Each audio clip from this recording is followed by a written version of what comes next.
بات سنیں جو یہ کہہ رہے ہیں، اور قلم اور نوٹ بک وغیرہ ہے تو اس میں بھی باتیں نوٹ کریں، یہ آگے انشاءاللہ آپ کو کام آئیں گی۔ نحمده ونصلي على رسول الكريم، اما بعد، فاعوذ باللہ من الشیطان الرجیم، بسم اللہ الرحمن الرحیم۔ تمام معزز سامعین کو السلام علیکم۔ آج جو میری تقریر کا موضوع صبح ہے وہ ہے قادیانیت کا تعاقب، ان کا سدباب کیوں اور کیسے۔ تو میں اپنی تقریر کو 3 حصوں میں تقسیم کرتا ہوں۔ پہلے حصے میں ہم تعاقب کرتے ہیں۔ تو دوستو، تعاقب جب کسی مجرم کا کیا جاتا ہے تو اس کا مقصد ہوتا ہے کہ اس کے سہولت کار تک پہنچنا، تاکہ ہم اس کے عزائم اور اس کے مقصد کو جان کر اس کو نیست و نابود کیا جائے۔ جب ہم قادیانیت کا تعاقب کرتے ہیں تو پتہ چلتا ہے کہ یہ فتنہ 1857 میں انگریز سرکار نے پیدا کیا تاکہ مسلمانوں کے اندر سے آزادی کی روح کو ختم کیا جائے۔ لیکن برطانوی راج کے اقتدام کے بعد اس فتنے کو پروان چڑھانے کے لیے اسرائیل سرگرم ہے۔ اس وقت قادیانیت کی جتنی بھی فنڈنگ ہے وہ اسرائیل سے ہو رہی ہے، اور آپ کو جان کر یہ حیرت ہوگی کہ اسرائیل میں یہ واحد فرقہ ہے جس کو مذہبی ورکنگ کرنے کی اجازت ہے، ورنہ ادروائز آپ عیسائی لے یا ہندو لے کوئی بھی مذہبی ورکنگ نہیں کر سکتا۔ اور آپ کو جان کر یہ بھی حیرت ہوگی کہ اسرائیل میں اس وقت کم و بیش تقریباً 2000 قادیانی فوج میں شامل ہے۔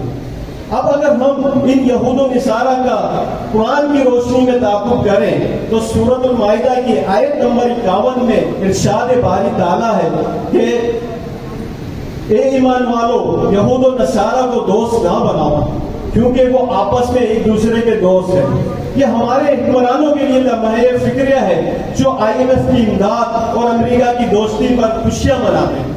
اب آئے چلتے ہیں کہ ان کے مقاصد کیا ہیں۔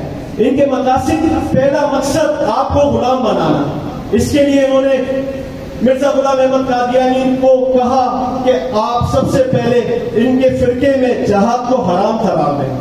اس نے جہاد کو حرام قرار دیا، اور قرآن میں جتنی بھی آیتیں ہیں جو کہ جہاد سے ریلیٹڈ ہیں ان کے بارے میں اپنی کتاب حوالہ اعظام میں لکھتا ہے، صفحہ نمبر 26 اور 27 میں، کہ معاذ اللہ قرآن گندی گالیوں سے بھرا ہوا ہے اور قرآن سخت ترین طریق زبانی کو استعمال کر رہا ہے۔ آگے چل کر یہ لوگ یہاں پر بھی بس نہیں ہوتے، اب وہ آپ کے تشخص کو ختم کرنا چاہتے ہیں۔ اس سلسلے میں قادیانیت کے ذریعے وہ آپ کے درمیان مختلف فتنے پیدا کر رہے ہیں، مثلا میرا جسم میری مرضی، اور حال ہی میں انہوں نے جو فتنہ بیان کیا ہے وہ ہے ٹرانسجینڈر۔ دوستو، اس فتنے میں اگر آپ کے معاشرے میں سرایت کر جائے تو اس کی ہولناکی کا اندازہ حدیث مبارک کی اس روشنی میں، آپ حدیث مبارکہ کی اس روشنی میں دیکھ سکتے ہیں کہ صحیح بخاری کی حدیث نمبر 3883 میں موجود ہے کہ رسول نبی کریم صلی اللہ علیہ وسلم نے فرمایا، اگر تم حیا نہ کرو تو جو چاہو کرو۔ اب یہ لوگ یہاں پر بھی بس نہیں ہوتے، اب ان کا تیسرا مقصد آپ کے جسم میں سے روح کو نکال دینا ہے، وہ ہے عقیدہ ختم نبوت پر حملہ کرنا۔ دوستو، عقیدہ ختم نبوت سے کیا مراد ہے؟ اس مراد کو سمجھانے کے لیے آج یہ عظیم الشان محفل کو منعقد کیا گیا ہے۔ برادران اسلام، عقیدہ نبوت سے، ختم نبوت سے مراد یہ ہے کہ حضور اکرم صلی اللہ علیہ وسلم کو لفظی اور معنی طور پر آخری نبی مانا جائے، یعنی کہ اللہ تعالیٰ نے ختم نبوت کا سلسلہ حضور اکرم صلی اللہ علیہ وسلم پر اس طرح ختم کیا کہ حضور کے زمانے میں اور بعد کے زمانے میں کوئی ذلی اور امتی نبی نہیں بن سکتا۔ اگر کوئی شخص حضور اکرم صلی اللہ علیہ وسلم کے زمانے میں اور بعد کے زمانے میں کسی نبی کو، کسی بھی شخص کو کسی بھی نوعیت میں نبوت ملنے کو جائز جانا تو خارج الاسلام اور کافر ہے۔ اسی لیے ہم قادیانی کو کافر قرار دیتے ہیں۔ اب اگر ہم سورہ احزاب کی آیت نمبر 40 میں دیکھیں تو ارشاد باری تعالیٰ ہے، وَلَٰكِن رَسُولُ اللَّهِ خَاتَمُ النَّبِيِّينَ۔ اب اس شاطر نے کیا کیا کہ خاتم کے معنی کو مہر بیان کیا، یعنی کہ کہا کہ معاذ اللہ نبی محمد صلی اللہ علیہ وسلم وسلم نے مجھ پر نبوت کی مہر لگا دی اور میں نبی ہوں. اور آگے چل کر اپنی کتاب اولیاء العزام میں لکھتا ہے صفحہ نمبر 533 میں کہ خدا تعالیٰ نے برائن احمدیہ میں اس آزش کو امتی اور نبی بھی فرمایا.